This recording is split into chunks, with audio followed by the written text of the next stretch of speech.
रात का आह्वान। रात के अंधेरे में गांव का पुरानी हवेली खामोश थी।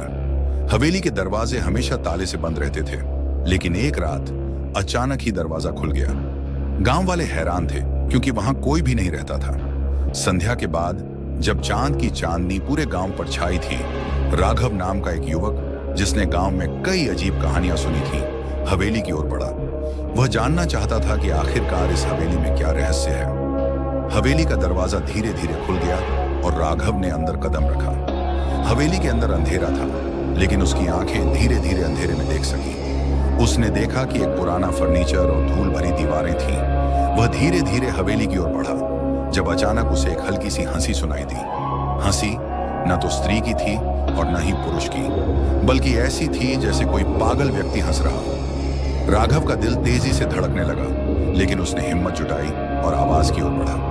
जैसे ही वह एक पुरानी लकड़ी की सीढ़ी पर चढ़ा, उसकी नजरें एक पुरानी तस्वीर पर पड़ी। तस्वीर में एक परिवार मुस्कुराते हुए दिख रहा था, लेकिन उनकी आंखें अजीब तरीके से चमक रही थीं। अचानक तस्वीर से एक हाथ बाहर निकला और राघव को पकड़ लिया। राघव चीखा, लेकिन कोई सुनने वाला नहीं था। उसने संघर्ष किया, लेकिन वह एक अजीब ताकत द्वारा खींचे जा रहे थे।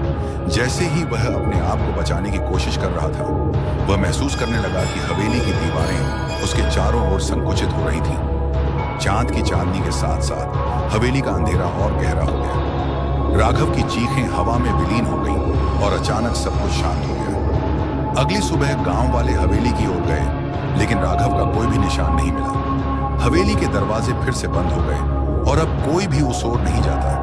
कहते हैं हवेली के अंदर राघव की चीखें और हंसी अब भी गूंजती हैं, जो सच्चाई को छुपाने के लिए हमेशा के लिए बंद कर दी गई है।